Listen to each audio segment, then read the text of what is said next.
بسم الله الرحمن الرحيم.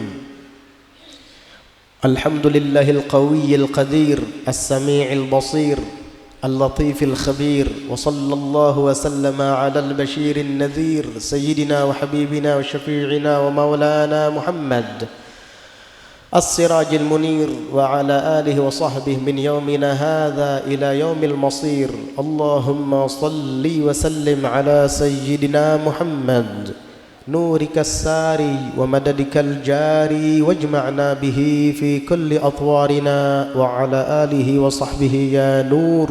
أما بعد، نوينا التعلم والتعليم والتذكر والتذكير والنفع والانتفاع والإفادة والاستفادة والحث على التمسك بكتاب الله وسنة رسوله والدعاء إلى الهدى والدلالة على الخير ابتغاء وجه الله ومرضاته وقربه وثوابه سبحانه وتعالى.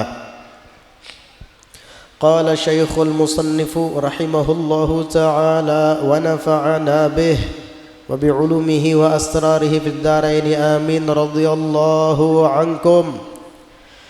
فالواجب عليك أيها المؤمن أن تعلم وتعتقد أن الله تعالى هو الذي يهدي ويضل ويشقي ويسعد ويقرب ويبعد ويعطي ويمنع ويخفض ويرفع ويضر وينفع. Maka setelah engkau mengetahui tentang pentingnya ridha terhadap takdir dan ketentuan Allah, fal wajibu alaika, maka yang wajib atasmu, ayyuhal mu'min, wahai orang yang beriman.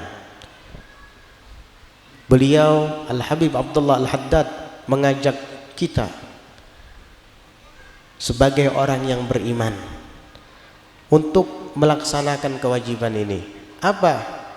Anta'lama, bahwa engkau mengetahui, wa ta'taqida, dan engkau meyakini, annallaha ta'ala, bahwasanya Allah ta'ala huwallazi yahdi, dialah zat yang maha memberikan petunjuk, wa yudhillu, dan ia pula yang menyesatkan. Jika kita diperintahkan untuk mengajak orang berbuat baik, mengajak orang untuk melakukan ketaatan, itu hanya sebatas ikhtiar dari kita sebagai hamba. Selanjutnya, mengenai dia yang diajak itu mau menurut ajakan kita atau tidak, serahkan kepada Allah Subhanahu wa taala. Wa in 'alaika illal balagh. Kamu, kata Allah taala berfirman kepada Nabi, tugasmu adalah al-balagh, menyampaikan saja. Adapun huda, petunjuk, itu Allah Subhanahu wa taala yang berwenang. Jadi kita hanya menyampaikan kepada orang. Ketika kita melihat saudara kita sedang melakukan maksiat, kita kasih tahu bahwa itu haram, itu tidak boleh dilakukan. Itu tugas kita memang. Mengenai dia mau menurut atau tidak, serahkan kepada Allah. Kalau dia menurut, alhamdulillah. Kalau tidak, berarti Allah belum menghendaki hidayah kepada orang itu. Dan kita tetap terus mengajak kepada kebaikan. Karena itu tugas kita sebagai umat Nabi Muhammad sallallahu alaihi wasallam yang mewarisi titah dari beliau. In 'alaika illal balagh.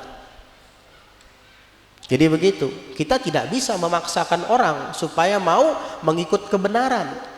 Karena itu hak prerogatif Allah Subhanahu wa taala. Qul innal huda hudallah. Katakan hidayah itu milik Allah, hudallah, hidayahnya Allah. Di dalam hadis qudsi Allah Subhanahu wa taala pernah berfirman, ya ibadi kullukum dhalluna illa man hadaituh fastahduni ahdikum. Wahai hamba-hambaku, kalian itu semuanya tersesat, kata Allah. Illa man hadaituh, kecuali orang yang aku beri petunjuk kepadanya. Fastahduni, maka mintalah petunjuk kepada saya. Ahdikum, saya pasti akan berikan petunjuk kepadamu. Kita kalau bukan karena hidayah Allah, semuanya tersesat. Maka dari itu mintalah petunjuk kepada Allah. Makanya di dalam setiap salat 5 waktu diwajibkan kita membaca suratul Fatihah di setiap rakaatnya. Di dalam suratul Fatihah itu ada doa ihdinas siratal mustaqim. Minta selalu diberikan hidayah kepada Allah Subhanahu wa taala menuju jalan yang lurus, yang diridhoinya.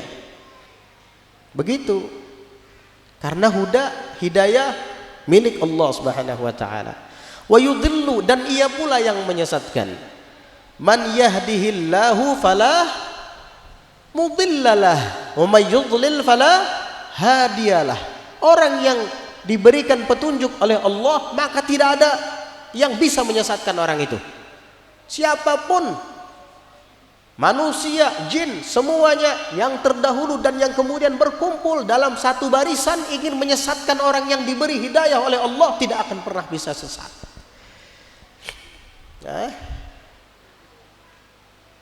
Di dalam Al-Quran juga disebutkan la yadurrukum man dhalla idha inihtadaitum. La yadurrukum man dhalla inihtadaitum. Tidak akan mempengaruhi kalian orang-orang yang sesat itu inihtadaitum, jika kalian sudah mendapat hidayah. Orang kalau sudah mendapat hidayah dari Allah, hatinya itu kayak lautan. Garam tidak akan menambah rasa asin. Madu tidak akan merubahnya menjadi manis. Cuka tidak akan merubahnya menjadi kecut. Warna tidak akan merubahnya yang biru menjadi kuning, coklat atau lain-lain. Karena apa? Lautan, samudra. Itulah hidayah. Kalau sudah dapat hidayah dari Allah, siapapun yang ingin menyesatkan tidak akan pernah bisa. La yadurrukum man dhalla in ihtadaitum. Wa yudhil, sebaliknya, orang yang disesatkan oleh Allah Subhanahu wa taala tidak ada yang sanggup memberikan petunjuk kepadanya. Wa may yudlil fala hadiyalah. Dan orang yang disesatkan oleh Allah, maka tidak ada siapapun yang mampu memberikan hidayah kepadanya. Guru mana saja, habib manapun, bahkan nabi sekalipun tidak akan bisa memberinya petunjuk jika ia memang sudah disesatkan oleh Allah Subhanahu wa taala. Tahu Abu Jahal? Tahu Abu Lahab? Paman Nabi sendiri, saudara ayah Nabi, Abu Lahab bin Abdul Muttalib. Itu yang berusaha untuk memberikan hidayah kepadanya, tidak tanggung-tanggung lagi. Langsung Nabi kita Muhammad sallallahu alaihi wasallam, Sayyidul Anbiya'i wal Mursalin, penghulu para nabi dan para rasul. Tapi Allah menghendaki mereka tetap dalam kesesatannya, dalam kekufurannya sampai mati dalam keadaan kafir. Itu Nabi sedih. Akhirnya Allah Subhanahu wa taala turunkan wahyunya, firman-Nya, innaka la tahdi man ahbabta walakinnallaha yahdi may yasha. Sesungguhnya engkau, wahai Muhammad, tidak bisa memberikan petunjuk kepada orang yang engkau cintai. Tidak usah sedih. Saya tahu engkau cinta kepada pamanmu. Tahu, saya tahu itu, kata Allah Ta'ala. Tapi engkau tidak punya wewenang untuk memberikan hidayah. Walakinnallaha yahdi may yasha. Tetapi Allah jualah yang memberikan petunjuk kepada yang dikehendakinya. Abu Bakar orang lain. Abu Bakar bukan keluargamu, tapi dia mendapat hidayah dari Allah sehingga dia menjadi orang yang terdekat denganmu. Sayyidina Abu Bakar ketika mendapat hidayah dari Allah, banyak orang-orang kafir yang ingin menyesatkan beliau. Masih ingat peristiwa Isra dan Mi'raj, ketika Nabi setelah sampai kembali ke kota Mekah menyampaikan pengalamannya di dalam Isra dan Mi'raj, berangkat dari Masjidil Haram ke Masjidil Aqsa, kemudian Mi'raj menembus 7 lapis langit, Sidratul Muntaha sampai Mustawa. Semua mendustakan, semua mengatakan Nabi Muhammad gila. Lalu mereka berusaha mempengaruhi Sayyidina Abu Bakar As-Siddiq agar ikut-ikutan mendustakan Nabi Muhammad. agar tidak mau lagi mendekati Nabi Muhammad, agar tidak mau lagi mengikuti agama Nabi Muhammad. Tapi apa yang terjadi? Apa jawaban Sayyidina Abu Bakar ketika orang-orang itu berdatangan kepadanya dan mengatakan bahwasanya sahabatmu Muhammad telah gila, sudah gila. Waqad zama annahu usriya bihi al-barihata minal masjidil haram ila al-masjidil aqsa thumma urija bihi ila samawat ila sab'i samawat hatta balaga sidratal muntaha wal mustawa. Hah? Gila sahabatmu. Dia beranggapan masa tadi malam hanya dalam waktu yang singkat dari Masjidil Haram ke Masjidil Aqsa. Kita aja dari Masjidil Haram ke Masjidil Aqsa itu 2 bulan baru nyampe. Udah gitu menembus 7 lapis langit lagi katanya, sampai Sidratul Muntaha, sampai Mustawa. Apakah itu gila, wahai Abu Bakar? Udah, jangan ikuti lagi, karena sahabatmu sekarang sedang tidak waras. Digitukan Sayyidina Abu Bakar. Tapi la yadurrukum man dhalla in ihtadaitum.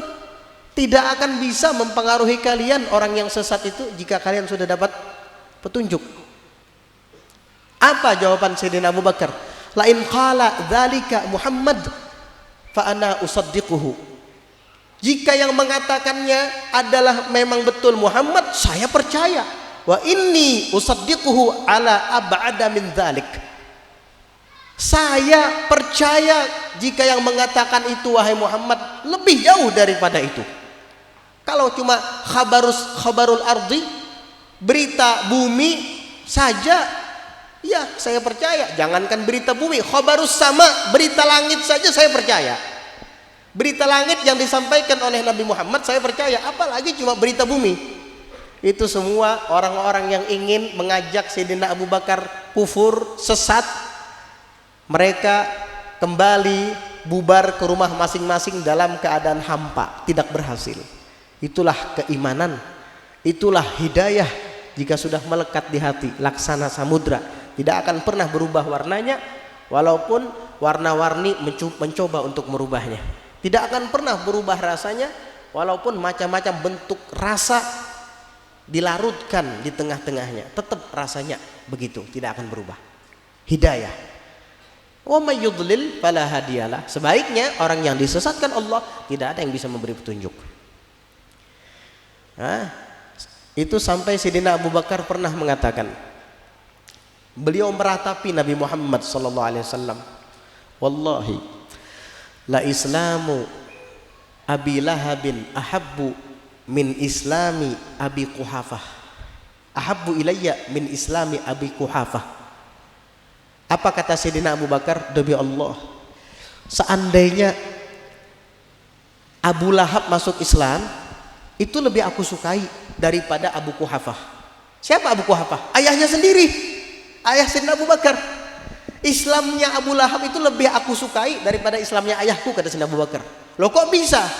Karena Islamnya Abu Lahab itu akan membahagiakan hati Rasulullah SAW.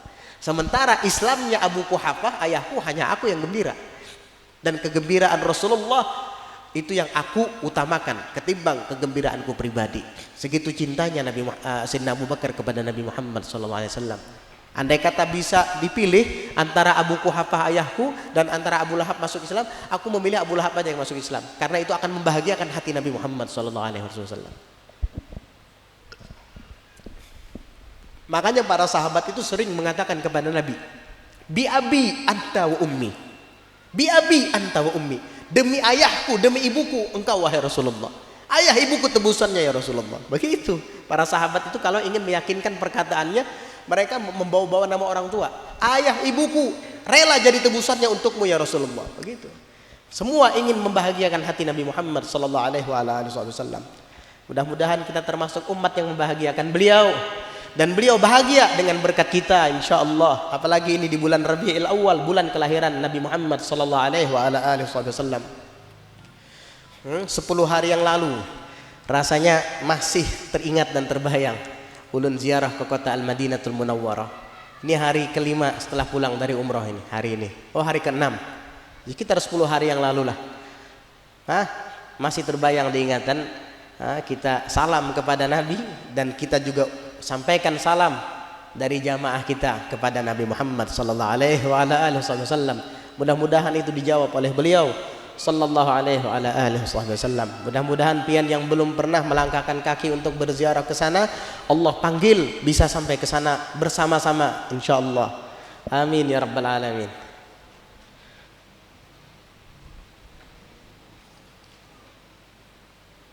Wa yashqi wa yus'id, dan ia yang membuat orang sengsara, wa yus'id, dan ia pula yang membuat orang bahagia.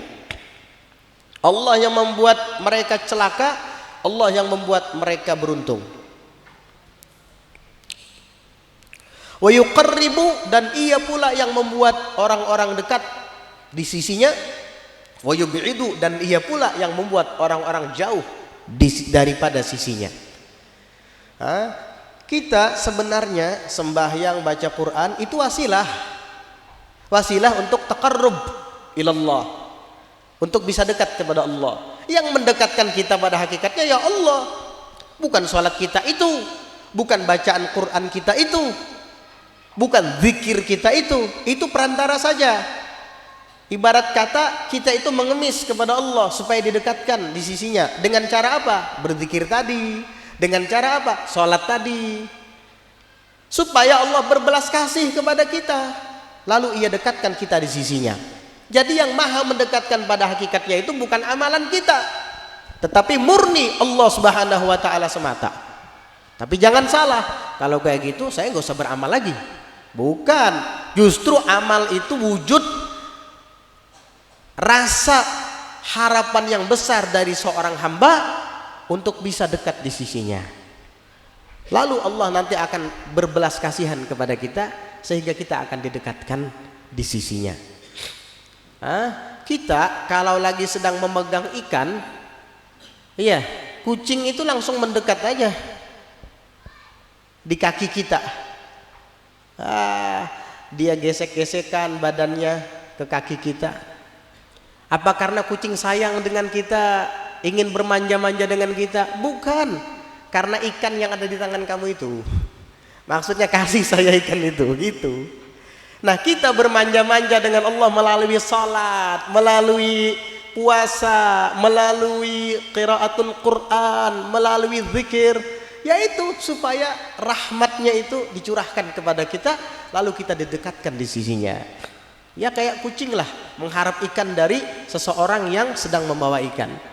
Itu tamtsil, perumpamaan. Nah, kalau seandainya kucingnya berdiam-diam aja, orang berjalan kada tahu orang tadi, kada dapat iwaknya. Coba kalau ditetanginya terus, nah ambil. Pernah kayak gitu nggak? Lagi makan, kucing ke situ diiringinya, ke sini diiringinya, akhirnya apa? Pian bari kada? Bari akhirnya. Kasih akhirnya. Waduh, nggak tenang saya emang. Udah ambil, hus.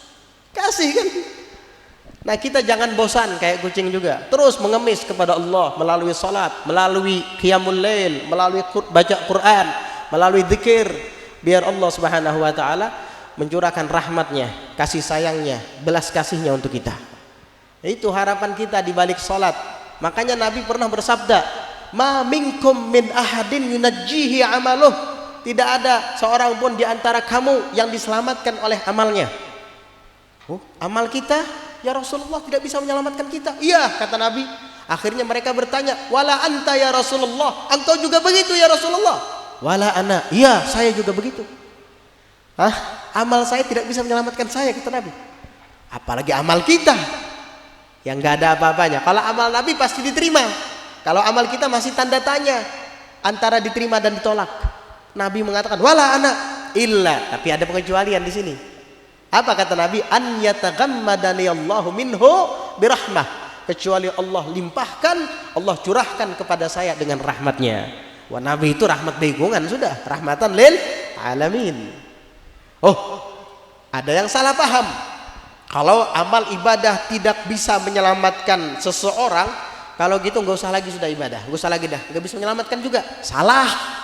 Nah, terus apa untungnya? Apa faidahnya? Faidahnya adalah dengan sholat rahmat tadi akan kamu dapat, dengan zikir rahmat tadi akan kamu dapat, dan dengan puasa serta bentuk-bentuk ketaatan lainnya, rahmat tadi akan kamu dapat, dan dengan rahmat inilah kamu akan dimasukkan Allah ke dalam surganya. Udkhulul jannata birahmati, kata Allah, masuklah kalian ke dalam surga dengan rahmatku. La bi amalikum, la bi a'malikum, bukan dengan amal kalian, bukan, dengan rahmatku. Jadi amal itu perantara untuk bisa mendatangkan rahmat Allah. Itu. Jadi jangan berharap bisa selamat dengan amal kita yang serba sedikit ini dan tidak ketahuan diterima atau tidaknya. Majhul. Jangan i'timad, jangan bersandar dengan amal. Bersandarlah dengan rahmat Allah. Ya Allah, saya sekarang hari Rabu sore salat asar berjamaah di Masjid Al-Muhajirin, lalu kemudian hamba menghadiri majelis ta'lim di dalamnya dengan duduk niat i'tikaf. Ini saya hamba lakukan ya Allah karena ingin rahmat Pian. Selesai. Ingin rahmat dari Allah. Kalau rahmat sudah dapat, surga. Udkhulul jannata birahmati, kata Allah, masuk kalian dalam surga dengan rahmatku, bukan dengan amal kalian. Jadi jangan ditinggalkan, jangan salah memahami hadis. Ini ada buku guruan membaca buku terjemahan, lalu memahami seorang, oh ternyata amal ibadah kita ini karena kau menyelamatkan kita lah, itu sia-sia ya dah, para dah sembahyang, harus lagi dah.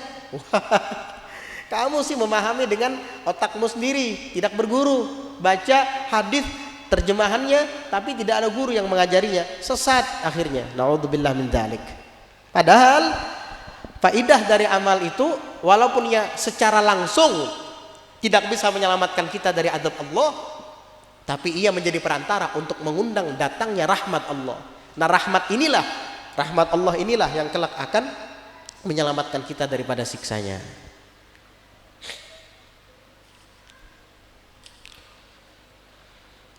Wa yu'ti wa yamna, dan ia yang maha memberi, wa yamna'u, dan ia pula yang maha menghalangi. Setiap selesai sholat kita baca Allahumma la mani'a lima a'tait wa la mu'tiya lima mana'ta. Doa kita kan itu setelah sholat 5 waktu, Allahumma la mani'a lima a'tait wa la mu'tiya lima mana'ta wa la radda lima qadait wa la yanfa'u dzal jaddi minkal jadd. Itu dibaca sekedar diucapkan oleh lisan saja atau dipahami? Jangan-jangan baca wirid seperti ini sudah 10 tahun, 20 tahun, 30 tahun nggak tahu artinya, nggak tahu maknanya, kayak burung tiung aja. Assalamualaikum katanya, tapi dia nggak tahu apa artinya assalamualaikum. Makanya dibaca dengan penuh tadabbur. Allahumma la mani'a lima a'tait, ya Allah tidak ada yang menghalangi bagi apa yang engkau berikan, wala mu'tiya lima mana'at, dan tidak ada yang dapat memberikan bagi apa yang engkau halangi, wala radda lima qadait, dan tidak ada yang bisa menolak apa yang engkau tentukan, engkau putuskan, yang engkau takdirkan. Udah, kita khusyuk aja baca wirid setelah sholat ini, kuat iman kita. Baru selesai sholat baca wirid ini dengan khusyuk, sudah kuat iman kita. Belum lagi dengan cara-cara yang lain. Asal ditadabburi, jangan hanya diucapkan oleh lisan tapi tidak melampaui tenggorokan sampai muntung aja hilang. Usahakan melampaui tenggorokan sampai masuk ke dalam hatimu. Resapi, tadabburi. Allahumma la mani'a lima a'tait wa la mu'tiya lima mana'at wa la radda lima qadait. Ini tauhid, ini ridho, di situ letaknya maqam ridho. Wa yakhfidu wa yarfa'u, dan ia pula yang maha merendahkan. Orang yang diinginkan oleh Allah menjadi hina, dia pasti akan hina, tidak ada yang bisa memuliakannya. Wa yarfa'u, dan ia pula yang meninggikan. Orang yang dikehendaki Allah menjadi tinggi dan mulia, tidak ada yang bisa merendahkannya, menghinakannya. Begitu.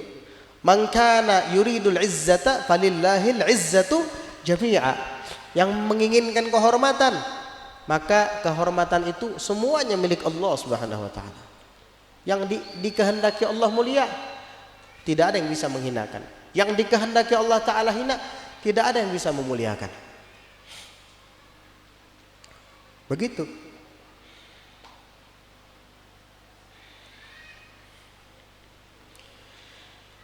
Wa yadurru wa yanfa'u, dan ia pula yang memudaratkan, membahayakan seseorang, wa yanfa'u, dan ia pula yang memberikan manfaat kepada seseorang. Bukan makhluk. Pisau tidak akan bisa memutuskan sesuatu kalau bukan karena izin Allah. Api tidak akan bisa membakar sesuatu kalau bukan dengan izin Allah. Betapa banyak pedang-pedang yang tidak bisa melukai seseorang karena Allah tidak mengizinkannya. Di zaman Nabi Daud, besi tidak ada yang bisa melukai tubuh Nabi Daud. Di zaman Nabi Ibrahim, api tidak bisa membakar Nabi Ibrahim.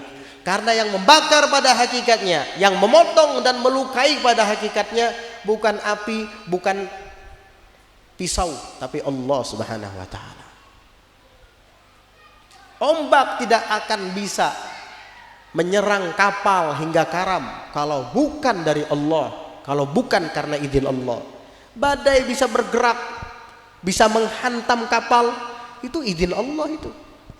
Kalau kita sadar akan yang demikian, kita tidak akan pernah i'tirad sama Allah Subhanahu wa taala. Begitu. Ini Imam Haddad ingin menyadarkan kita bahwa semuanya itu datang dari Allah. Mudarat, manfaat datangnya dari Allah Subhanahu wa taala. Obat bisa menyembuhkan kita bukan karena kehebatan obat, tetapi karena Allah Subhanahu wa taala yang mengizinkan penyakit itu hilang dari tubuh kita. Buktinya banyak orang yang sakit kepala minum obat kepala nggak sembuh-sembuh. Dari sini kamu tahu bahwa yang menyembuhkan bukan obat. Tapi dulu waktu saya minum obat itu sembuh. Dulu yang menyembuhkan kamu bukan obat, Allah Subhanahu wa taala. Sekarang buktinya obat yang dulu kamu minum membuat kamu sembuh tidak bisa menyembuhkan kamu. Padahal obatnya itu juga, penyakitnya itu juga, dan kamunya orangnya itu juga. Kemarin sembuh, sekarang tidak, obatnya itu juga. Kok bisa? Supaya kamu tahu bahwa yang menyembuhkan bukan obat. Yang memberikan manfaat untuk kita bukan obat, tapi Allah Subhanahu wa taala. Begitu. Dalam sebuah riwayat disebutkan, pernah suatu saat Nabi Allah Musa alaihi salam, beliau mengalami sakit gigi. Karena beliau adalah kalimullah, bisa berbicara dengan Allah, dia langsung mengadukan kepada Allah. Ya Allah, Nabi Musa ini kalau mengadu langsung kepada Allah. Tawakalnya kuat ya. Kalau kita kan curhat sama manusia terus, nggak pernah curhat sama Allah. Ya Allah, saya sakit gigi, sampai sakit gigi ngadunya sama Allah. Akhirnya Allah wahyukan kepada Nabi Musa. Wahai Musa, di depan kamu itu ada idkhir. Ada idkhir, apa tuh? Rumput. Ada tumbuhan seperti rumput. Kamu kunyah dengan gigimu yang sakit, kamu akan sembuh. Akhirnya apa? Nabi Musa keluar dari rumah, ada pohon idkhir itu. Diambil daunnya, dikunyah sama Nabi Musa. Langsung sembuh sakit giginya. Beberapa tahun kemudian sakit gigi lagi. Gak usah minta sama Allah deh. Ada aja rumput idkhir di depan rumah. Diambil, dikunyah sama Nabi Musa. Tambah sakit giginya. Akhirnya ngelapor kepada Allah, kembalinya kepada Allah Ta'ala juga akhirnya.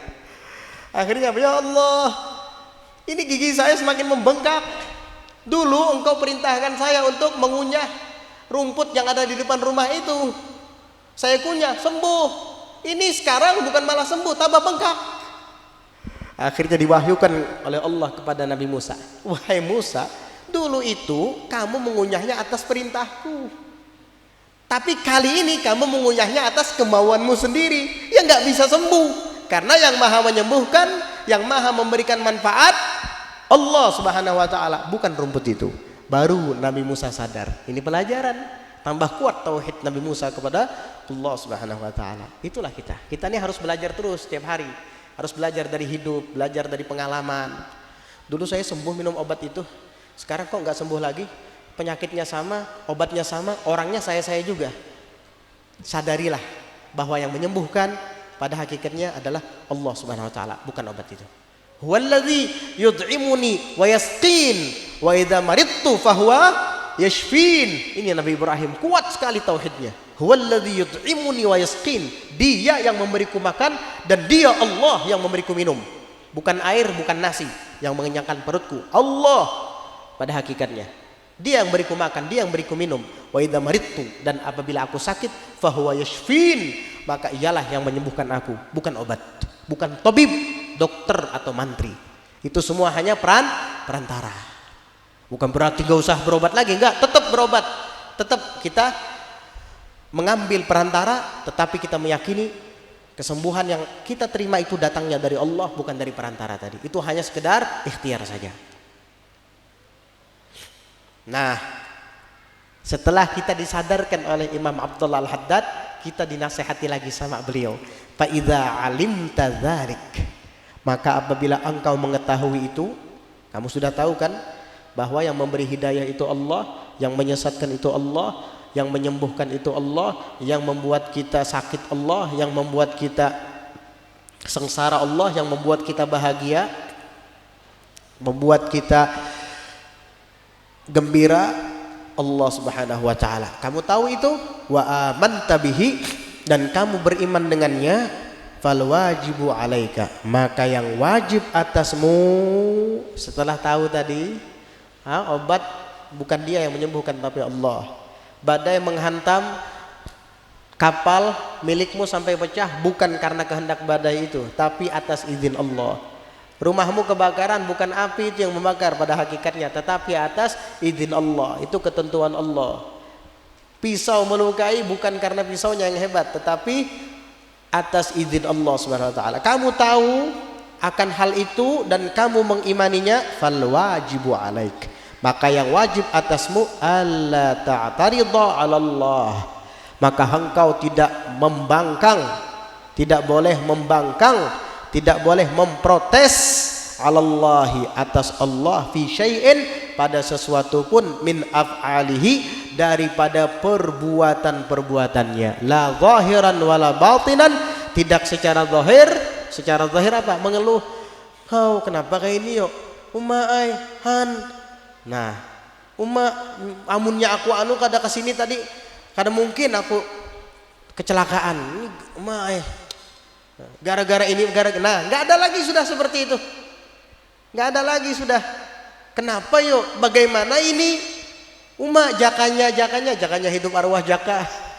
Itu nggak ada lagi sudah itu. Kalau apa? Kalau dia beriman dengan qada dan qadarnya Allah Subhanahu wa taala, ridho menerimanya. Jadi dia tidak memprotes kepada Allah, tidak secara zahir. Itu tadi secara zahir. Wala batinan, dan tidak pula secara batin. Secara batin itu hatinya enggak nerima. Mulutnya diam, tapi membukut di hati orang Banjar. Geram hatinya. Enggak ada seperti itu. Yang ada dia senyum. Ini dari Allah. Selesai. Inna lillahi wa inna ilaihi raji'un. Udah, kita ini milik Allah, kita kembali kepada Allah. Kita enggak berwenang apa-apa, tidak berkuasa, Allah yang Maha berkuasa. Kita ini maghur, Allah yang qahir. Kita ini tunduk, Allah yang nundukkan kita.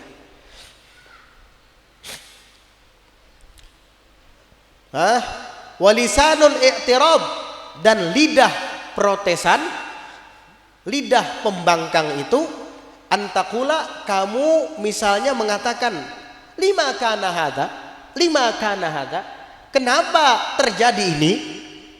Kenapa ribut dengan ini laut? Orang kadang kaunya begawi. Siapa yang kamu marahi? Siapa? Allah kamu marahi. Siapa kamu? Hamba pengen jadi tuan. Gara-gara anu nih bang, anu. Lupa, kamu terhijab dengan kejadian, kamu terhijab dengan hadas dan merupakan muhdis. Kamu terhijab dengan kejadian, tapi kamu lupa yang Maha mengadakan kejadian ini. Na'udzubillah min dzalik. Atau wali ayyi syai'in, untuk apa ini? Kadang ada yang kayak gitu. Kenapa ini ada?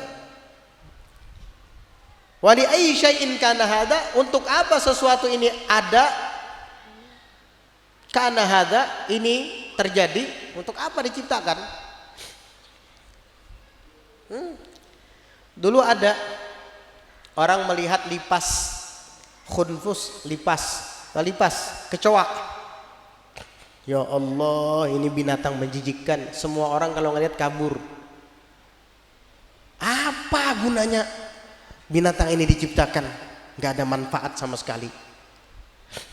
Oh, dia sebenarnya tidak memprotes kecoanya. Dia sebenarnya memprotes Allah Subhanahu wa taala itu. Apa gunanya kecoa ini diciptakan? Di ayyi syai'in kana hadza? Untuk apa ini terjadi? Kenapa diciptakan kecoa kayak gini? Membuat orang resah. Ibu-ibu kalau ngeliat kecoa kabur. Kenapa diciptakan? Wah, protes kayak gitu. Suatu saat dia ditimpa penyakit gatal-gatal. Itu gatal mulai dari tangan pindah ke badan, pindah ke tangan yang satunya, semakin memarah setiap hari sampai ke wajah.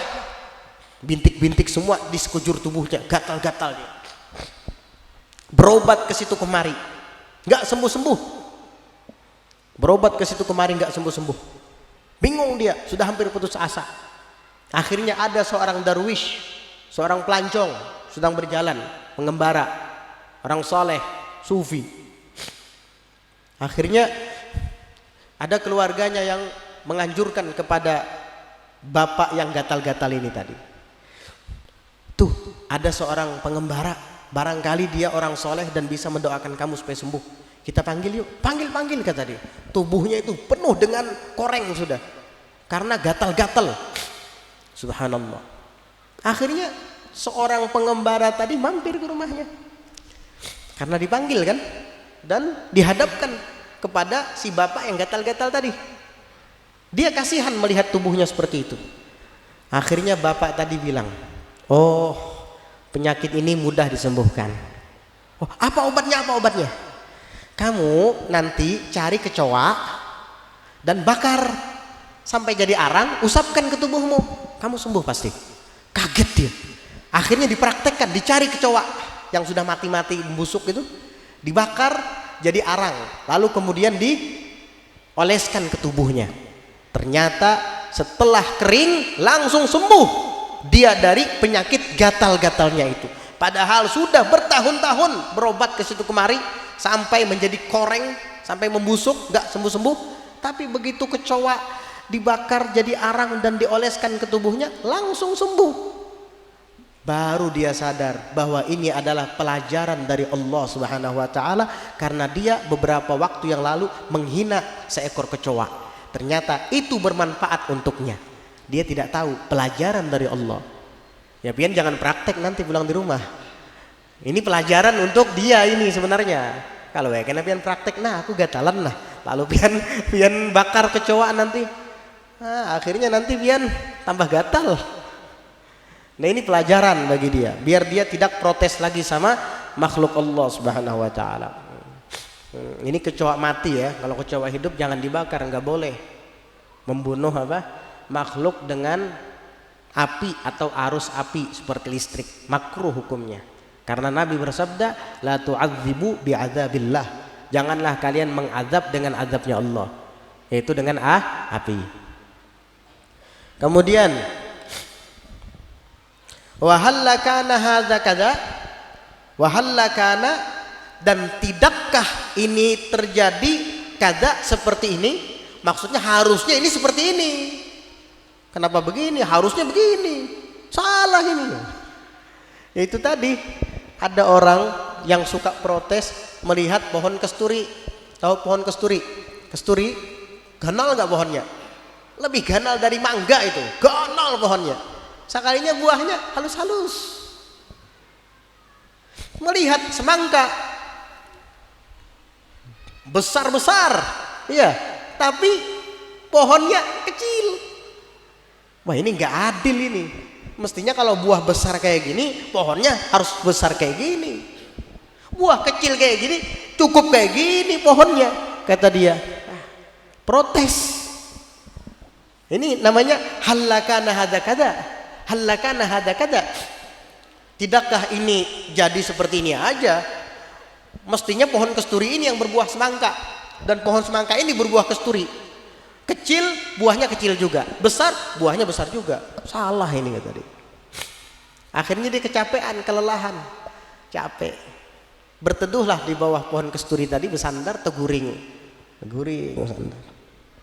Sekalinya ada buah kesturi yang masak, tiup angin, jatuh, tup kena kepalanya. Aduh, terbangun.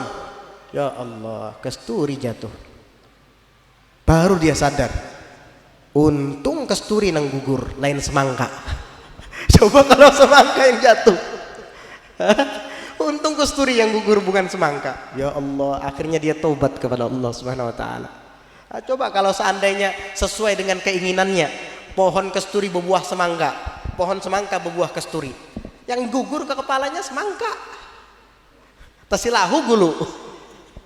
Baru dia sadar bahwa semua yang Allah taala ciptakan itu ada hikmahnya, sehingga dia tidak akan pernah protes kepada Allah. Wa bi ayyi dzanbin istahaqqa fulanun ma jara alaih. Ini tidak akan pernah keluar dari lisan orang yang mukmin, orang yang ridho dengan ketentuan Allah. Wa bi ayyi dzanbin, dengan sebab dosa apa, istahaqqa fulanun, seseorang itu, si fulan itu, si anu itu berhak mendapatkan majara alaih, sesuatu yang terjadi atasnya. Si Anang itu coba lihat-lihat, semakin hari semakin parah penyakitnya. Dosa apa dulu orang digawinya lah. Jangan kayak gitu, nggak boleh kayak gitu. Jangan, serahkan kepada Allah Subhanahu wa taala. Memang Allah yang mengirim penyakit untuknya, mungkin karena suatu hikmah yang kamu tidak tahu. Gak usah sok-sok tahu. Dosa apa yuk nang digawinya tuh jadi kayak itu. Jangan, nggak boleh kayak gitu. Al-Imam Al-Haddad menyebutkan juga di dalam syairnya, law walim wa kaif qaulu dhi hamaq ya'tarid 'ala Allah alladhi khalaq. Perkataan law, walim, wa kaif, law, seandainya, jikalau. Coba aku tadi kada keluar rumah, kada serempet sepeda motor aku.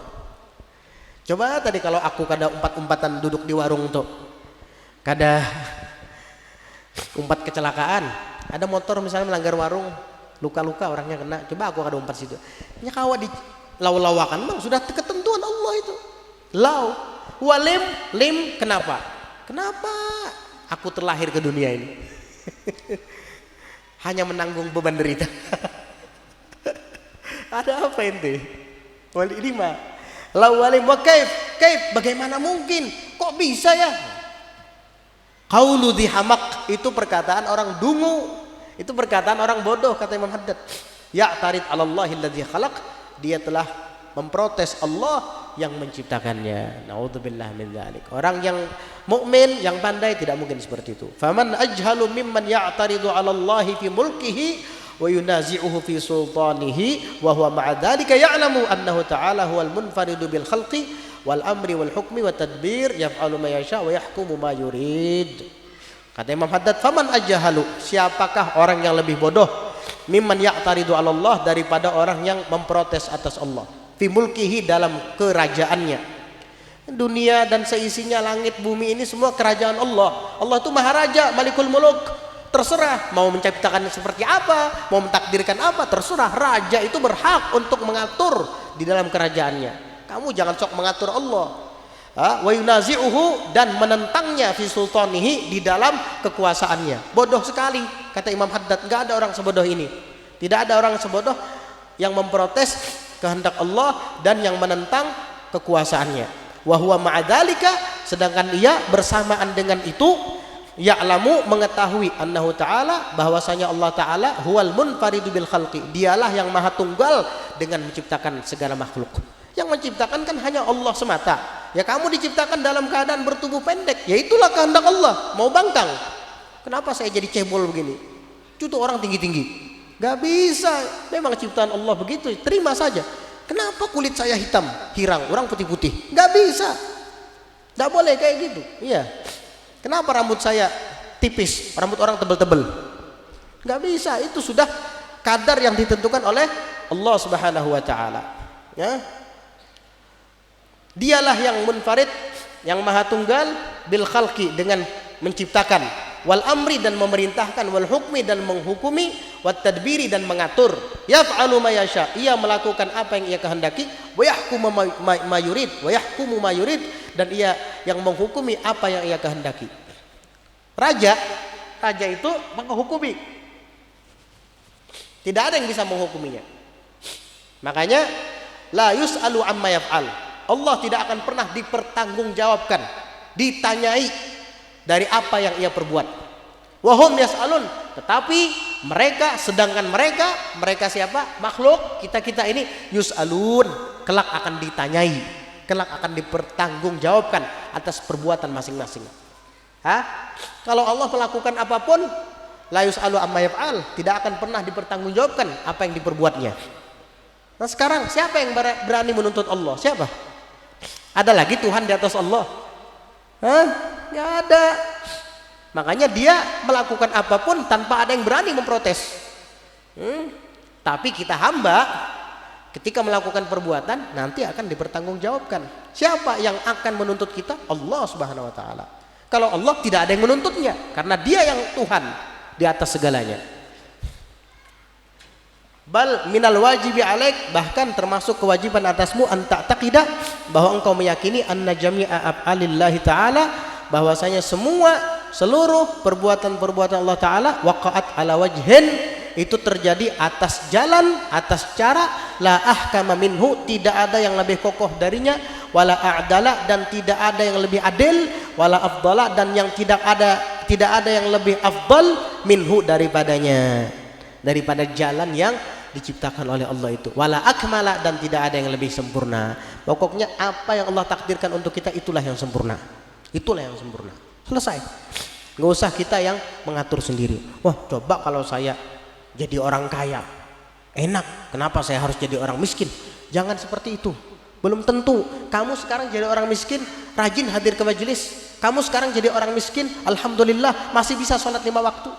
Jangan-jangan kalau kamu jadi orang kaya bisa-bisa nanti udah nggak hadir lagi ke majelis, bisa-bisa nanti malah ada di tempat karaokean, diskotik, bisa-bisa yang dulu sering ke masjid malah na'udzubillah duduk di tempat-tempat biliar, nanti tempat-tempat judi.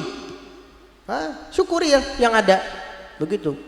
Jangan memprotes takdir Allah, karena ketentuan Allah itu yang paling baik, ketentuan Allah Subhanahu wa taala itu yang paling adil dan paling afdal, paling sempurna. Cuman kita kadang yang tidak bisa menyikapinya, lalu muncul tabarrum, bosan, tadajjur, mengeluh, jaza. Nah itu karena iman kita kurang. Mudah-mudahan Allah Ta'ala kuatkan iman kita, Allah kuatkan i'tiqad dan yakin kita kepada segala takdir-takdir, bahwa itu semua datangnya dari Allah Subhanahu wa taala. Amin, Allahumma amin. Insyaallah kita akan lanjutkan masih di bab ridha di pelajaran yang akan datang. Mudah-mudahan Allah senantiasa selalu memberikan taufik kepada kita untuk melakukan amal-amal dan menjauhi dosa-dosa serta maksiat. Ikhlas semata mengharap ridhonya, rahmatnya dan ampunannya. Amin, Allahumma amin. Ini ada pertanyaan. Satu, ketika kita sholat lalu anak perempuan kita yang umur 2 atau 3 tahun memegang kita saat sedang sholat, apakah sholat kita batal atau tidak?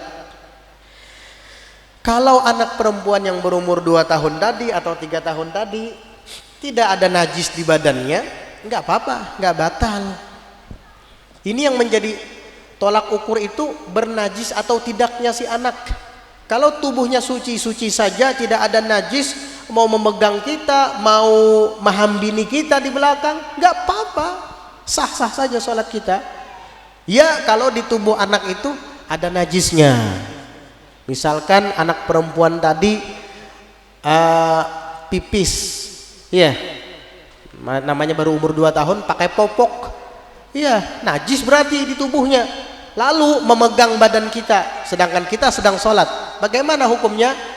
Ada tafsilnya, rinciannya. Jika kita menariknya halan seketika nggak batal, tapi kalau dibiarkan, dibiarkan aja, batal sholat kita, karena kita dianggap qabidun, memegang sesuatu yang suci, muttasil bin najasah, tapi bersambung dengan najis. Tangan anak kita suci, tapi di tubuhnya ada najis. Tangan yang suci ini bersambung dengan yang najis di tubuhnya tadi, sehingga kita ikut jadi najis juga. Najis itu kayak listrik, bisa nyetrum. Ya, akhirnya apa? Kesetrum dengan najisnya tadi itu. Akhirnya kita nggak sah sholatnya, kecuali dilepas halan seketika. Pas kita lagi sedang sholat misalnya, sami Allahu liman hamidah, dipegang tangan kita, langsung kita tarik, nggak apa-apa, halan. Jadi hukum qabid dan makbut sama, baik yang memegang atau yang dipegang. Jika yang memegang atau yang dipegang itu suci tapi bersambung dengan najis, hukumnya hukum najis dan itu membatalkan sholat. Kalau anak lelaki sama aja, anak laki kah, anak perempuan kah? Kalau tubuhnya suci nggak apa-apa. Kalau di tubuhnya ada najis, ya itu tadi hukumnya. Kalau dia pegang, tarik seketika. Kalau enggak, kamu diamkan saja, batal sholatmu. Tangannya suci memang, tapi di tubuhnya ada najis. Berarti bahagian yang suci itu bersambung dengan najis. Itu enggak sah sholatnya nanti. Qabid atau makbut, hamil atau mahmul, baik yang memegang atau yang dipegang, baik yang membawa atau yang dibawa. Ya. Atau anak kecil laki-laki ya yang belum disunat, itu kan tidak bisa bersih istinjanya. Karena kulit yang menutupi hasyafah itu tidak bisa dibersihkan ketika istinja, ketutup. Nah itu akhirnya bisa dikategorikan biar tidak pakai popok lagi, bisa dipastikan itu ada najis di dalam kulfahnya itu tadi. Sehingga apabila dia memegang kita harus tarik seketika. Kalau dibiarkan, maka kita sama dengan memegang sesuatu yang suci tapi bersambung dengan najis, dan itu termasuk hal-hal yang membatalkan sholat. Karena diantara syarat sahnya sholat adalah at-taharatu anin najasah, suci dari najis fil badan wal makan wassaub, di tempat, di badan kita, di tempat kita sholat, dan di pakaian kita. Yang kedua, pertanyaan kedua, apa hukum membunuh nyamuk dengan raket setrum karena pakai obat nyamuk tidak mempan? Ini sudah dibahas tadi ya, mengenai membakar kecoa tadi. Setrum itu sama, itu ada arus apinya. Lihat orang yang kesetrum, kebakar nggak badannya? Hangus badannya. Karena setrum itu, listrik itu arus arus api yang dihubungkan melalui kabel. Nah, ketika kita menggunakan raket untuk membasmi nyamuk, maka hukumnya makruh. Karena hadis tadi, la tu'adzibu bi'adzabillah, janganlah kalian mengazab dengan azabnya Allah. Ulama mengecualikan, kecuali kata para ulama sudah tidak bisa cara lain, harus dengan api baru boleh. Itu namanya indal hajah. Indal hajah itu ketika sedang diperlukan. Kalau ada alternatif lain selain api, kenapa pakai api? Kenapa pakai setrum? Tapi kalau tidak bisa lagi kecuali harus dengan setrum, ya mau nggak mau. Seperti misal ada semut banyak sekali di rumah kita, semut gatal aja pulang, semut merah itu. Kalau kita siram sama air, nggak kesiraman itu. Nggak ada cara lain misalnya kecuali api, lalu kita apikan, lalu kemudian dia mati, nggak apa-apa, indal hajah. Dulu, sekarang sudah ada semprotan, iya, nggak usah pakai api, bisa tinggal cet semprot, kadang sampai habis sebotol, matian itu sudah beratan. Jadi nggak usah pakai api lagi sekarang. Nah, kecuali memang tidak ada lagi kecuali api. Seperti misalkan kita di hutan, banyak salimbada. Tahu salimbada nggak? Nggak tahu di apa bahasa Indonesia salimbada itu. Orang Banjar nyambat salimbada. Nggak tahu, Salim kesian. Salim itu nama baik itu, Salim. Kok ada salimbada? Nah itu kayak semut besar-besar itu, dan kalau gigit sakit banget itu. Banyak banget di hutan misalnya, dan kita nggak punya semprotan di hutan, tapi kita punya korek api, lalu kita bakar. Kalau memang itu adalah cara yang paling baik, selain itu nggak ada lagi cara yang lain, nggak makruh, kemakruhan pun hilang pada saat seperti itu. Paham? Nah, jadi itu kondisional, tergantung keadaan. Kalau sekiranya memang tidak bisa lagi kecuali dengan alat setrum, ya tidak makruh lagi. Tapi kalau masih bisa dengan cara lain, makruh menggunakan alat setrum. Makruh aja sih, bukan haram. Tapi yang nggak bagus, walaupun makruh, nggak bagus. Ya, itu kalau tidak ada cara lain. Wallahu a'lam bishawab. Mudah-mudahan dapat dimengerti dan bermanfaat, khususnya bagi ulun pribadi. Amin.